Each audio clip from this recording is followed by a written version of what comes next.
Residential status for income tax. So इस chapter में या इस वीडियो में हम ये कवर करेंगे कि residential status for income tax. Okay, so first point है the tax liability of an individual in India depends upon his residential status in India. It means क्या है, कोई भी एन इंडिविजुअल जो इंडिया में तो है बट उसका जो इनकम टैक्स लगता है वो उसके रेसिडेंशियल स्टेटस के अकॉर्डिंग होता है।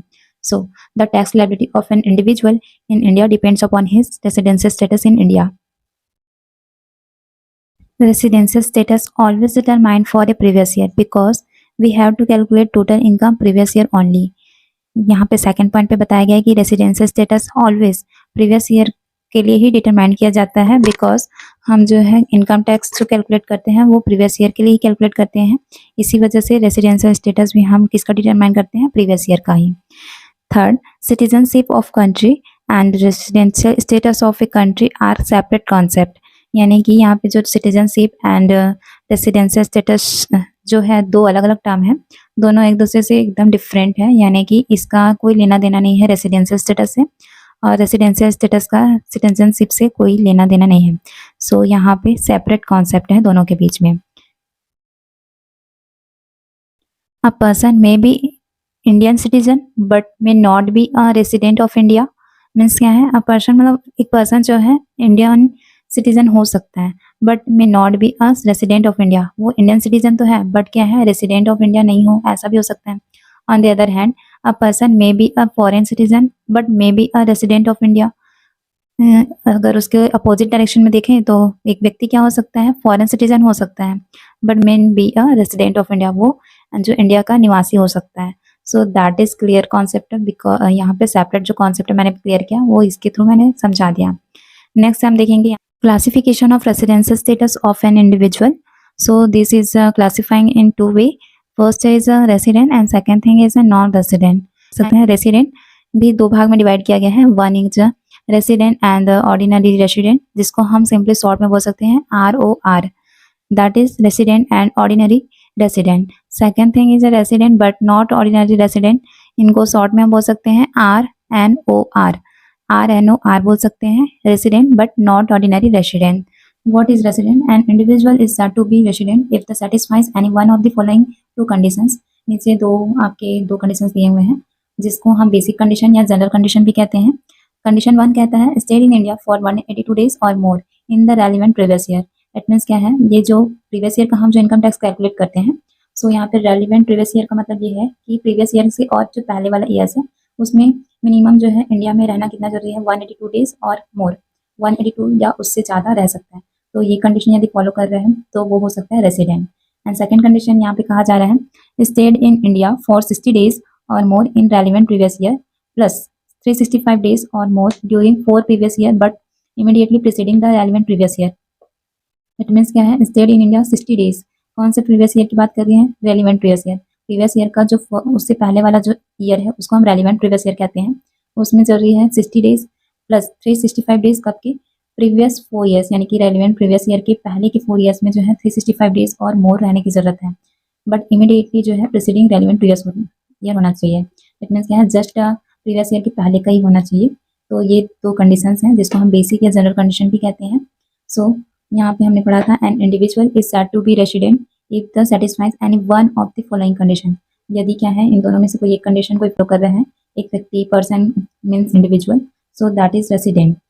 एंड नोट में मैंने लिखा हुआ है नॉन रेसिडेंट के बारे में, those who do not meet both of the condition called non resident. Simple है इसका डेफिनेशन, नॉन रेसिडेंट वो होगा जो दोनों कंडीशंस को फॉलो नहीं कर रहा है या दोनों जो कंडीशंस हैं उसको फुलफिल नहीं कर पा रहा है, तो वो जो होगा वो होगा हमारा नॉन रेसिडेंट। सो यहाँ पे क्लियर हो क्या रेसिडेंट क्या है एंड नॉन रेसिडेंट क्या है। अब हम देखेंगे after being classified as an Indian resident he further divided into two types. After हम क्लासीफाई कर लेते हैं रेसिडेंट के बारे में, तो इंडियन रेसिडेंट के बारे में जब हमें पता चल जाता है तो उसको फर्दर हम टू टाइप्स में डिवाइड करते हैं।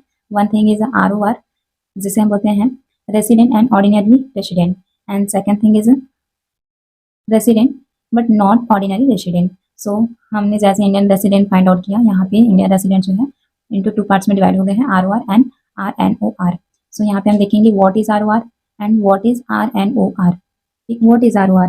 ROR means an individual is said to be ROR if the satisfies both of the condition below।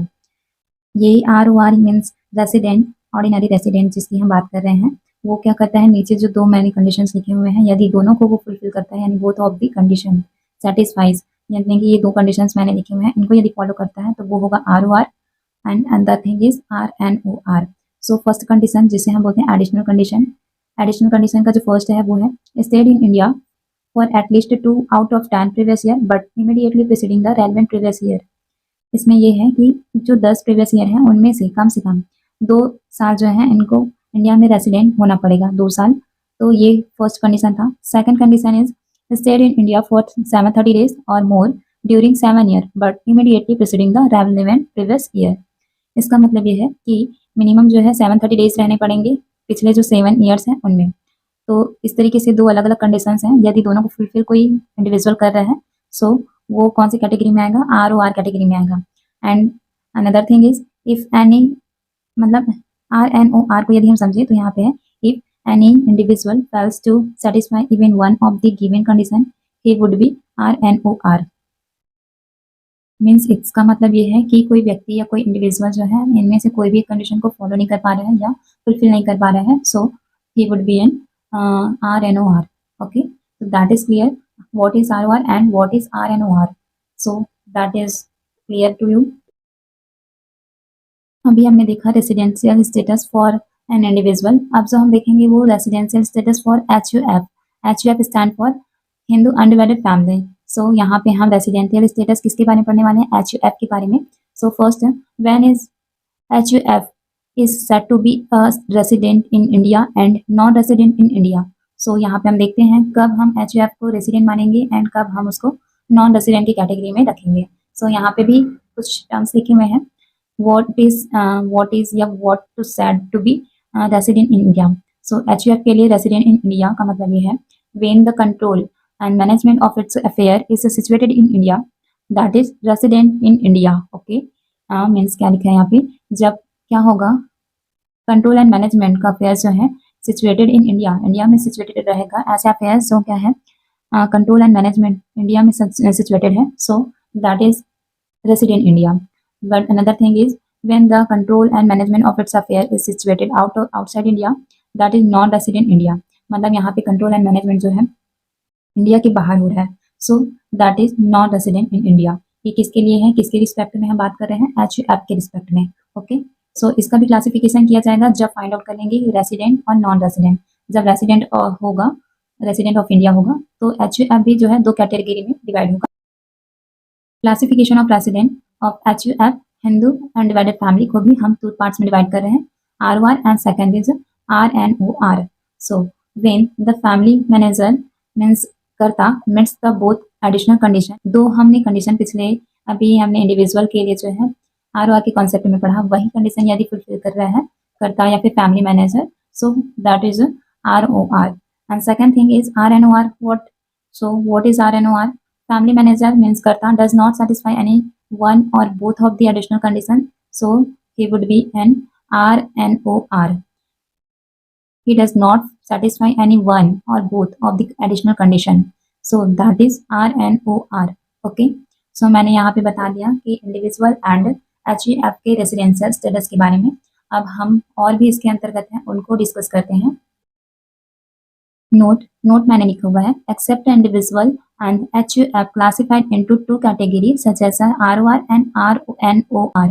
मतलब individual and Hindu undivided family ही जो है 2 कैटेगरी में डिवाइड होता है, बट हम बात करते हैं other type of person like company, firm, association of a person and other etcetera is not classified into 2 category. 2 category means ROR and RNOR में डिवाइड नहीं होते, they only divide as a या they only classifying as a resident और non resident only. Okay, so यहाँ पे आपको ये समझ आ गया है कि हम जो है resident, ordinary resident and resident but not ordinary resident में कब डिवाइड करेंगे, जब वो बात होगी इंडिविजुअल और HUF के कॉन्सेप्ट में था। एंड अदर टाइप ऑफ जो भी पर्सन होगा like company, firm, AOP etcetera is not classifying in 2 parts. Okay, this is only classifying for resident and non resident only.